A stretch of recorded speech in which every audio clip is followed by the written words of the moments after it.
NCP Kerala ഘടകം പിളർപ്പിലേക്ക് എന്ന അഭ്യൂഹങ്ങൾക്കിടെ കോഴിക്കോട് ഇന്ന് ജില്ലാ എക്സിക്യൂട്ടീവ് യോഗം ചേരും. എലത്തൂരിലെ പരാജയത്തിൽ മുൻമന്ത്രി AK ശശീന്ദ്രനെതിരെ രൂക്ഷമായ വിമർശനം ഉയർന്നേക്കും.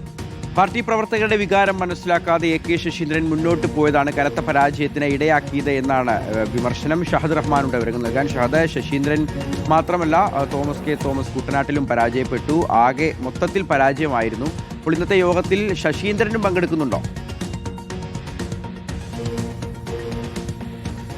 ഇന്നത്തെ യോഗത്തിൽ ശശീന്ദ്രൻ പങ്കെടുക്കാൻ സാധ്യതയില്ല എന്നുള്ളതാണ് നമുക്ക് ലഭ്യമാകുന്ന വിവരം. കാരണം ഇന്നത്തെ യോഗത്തിൽ ഒരുപക്ഷേ ശശീന്ദ്രനെതിരെ അതിരൂക്ഷമായിട്ടുള്ള വിമർശനങ്ങളുണ്ടാവും. കാരണം ഈ നിയമസഭാ തെരഞ്ഞെടുപ്പ് കാലത്ത് തന്നെ ഈ സ്ഥാനാർത്ഥിത്വവുമായി ബന്ധപ്പെട്ട് പലതരത്തിലുള്ള വിവാദങ്ങളുണ്ടായിരുന്നു. ആ ഘട്ടത്തിൽ തന്നെ അതിനുള്ളിലുള്ള നേതാക്കൾ പരസ്യമായി പ്രതികരിക്കുന്ന സാഹചര്യവും ഉണ്ടായിരുന്നു. നമ്മളൊക്കെ തന്നെ അതുമായി ബന്ധപ്പെട്ട വാർത്തകൾ റിപ്പോർട്ട് ചെയ്യുകയും ചെയ്തിട്ടുള്ളതാണ്. പക്ഷേ വലിയ രീതിയിലുള്ള ഒരു പരാജയമാണ് ഇത്തവണ NCPയെ സംബന്ധിച്ചിടത്തോളം എലത്തൂരിൽ ഉണ്ടായിട്ടുള്ളത്. അത് ശശീന്ദ്രനെ പോലെയുള്ള ഒരു മുതിർന്ന നേതാവിന്റെ അപക്വമായിട്ടുള്ള ഒരു നിലപാടിന്റെ കൂടി ഭാഗമായിട്ടാണ് എന്ന ഒരു നിലപാടാണ് പാർട്ടി പ്രവർത്തകർക്കുള്ളത്. കാരണം ശശീന്ദ്രൻ അതിലൊരു മുന്നൊരുക്കം നടത്തുകയോ അല്ലെങ്കിൽ വേണ്ട വിധത്തിലുള്ള ഒരു ജാഗ്രത പുലർത്തുകയോ ചെയ്തില്ല എന്ന ഒരു രൂക്ഷമായിട്ടുള്ള വിമർശനം ഇതിനോടകം തന്നെ ഉയർന്നതാണ്.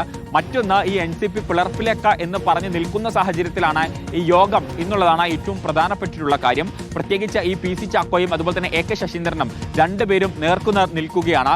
അതിൽ പ്രധാനപ്പെട്ട ഒരു കാര്യം AK ശശീന്ദ്രൻ വിഭാഗം ഉന്നയിക്കുന്നത്, അതായത് NCP ഈ കേന്ദ്ര നേതൃത്വം അല്ലെങ്കിൽ ദേശീയ പാർട്ടി എന്നുള്ളത് ഒഴിവാക്കി അത് സംസ്ഥാന പാർട്ടിയായി മാറണം, എങ്കിൽ മാത്രമേ നിയമസഭാ തെരഞ്ഞെടുപ്പിൽ നമുക്ക് മികച്ച ഒരു വിജയം സ്വന്തമാക്കാൻ സാധിക്കുകയുള്ളൂ എന്ന വാദമാണ് പ്രധാനമായിട്ടും AK ശശീന്ദ്രൻ വിഭാഗം ഉന്നയിക്കുന്നത്. എന്നാൽ അതേ സമയത്ത് PC ചാക്കോ ആകട്ടെ സംസ്ഥാന നേതൃത്വത്തിൽ ഒരു മാറ്റം തന്നെ വേണം, ഒരു അഴിച്ചുപണി വേണം എന്ന ഒരു ആവശ്യമാണ് ഉന്നയിക്കുന്നത്. അപ്പോൾ പല തരത്തിലുള്ള സംസാരങ്ങളാണ്. അപ്പോൾ ഈ ഒരു സാഹചര്യമൊക്കെ നിലനിൽക്കുന്നതിനിടയിലാണ് ഇന്ന് ഈ എക്സിക്യൂട്ടീവ് യോഗം ചേരുന്നത് എന്നുള്ളതും ഏറ്റവും ശ്രദ്ധേയമായിട്ടുള്ള കാര്യമാണ്. എന്തായാലും ഇന്നത്തെ യോഗത്തിൽ AK ശശീന്ദ്രനെതിരെ അതിരൂക്ഷമായിട്ടുള്ള വിമർശനം ഉണ്ടാകും. പക്ഷേ AK ശശീന്ദ്രൻ ഈ യോഗത്തിൽ പങ്കെടുക്കുമോ ഇല്ലയോ എന്നതാണ് ആകാംക്ഷയോടെ എല്ലാവരും നോക്കിക്കാണുന്നത്. പക്ഷെ നമുക്ക് ലഭ്യമാകുന്ന വിവരം അനുസരിച്ച് AK ശശീന്ദ്രൻ യോഗത്തിൽ പങ്കെടുക്കാൻ സാധ്യതയില്ല എന്നുള്ളതാണ്. എന്തായാലും ഇന്ന് ഉച്ചയ്ക്ക് മുമ്പായിട്ട് യോഗം നടക്കും. അതിൽ എന്താകും നടക്കുക എന്നുള്ളത് കാത്തിരുന്നു കാണാം. ശരി ഷഹദ്, അപ്പോൾ NCP പിളർപ്പിലേക്കാണോ എന്നുള്ളതാണ് അറിയേണ്ടത്.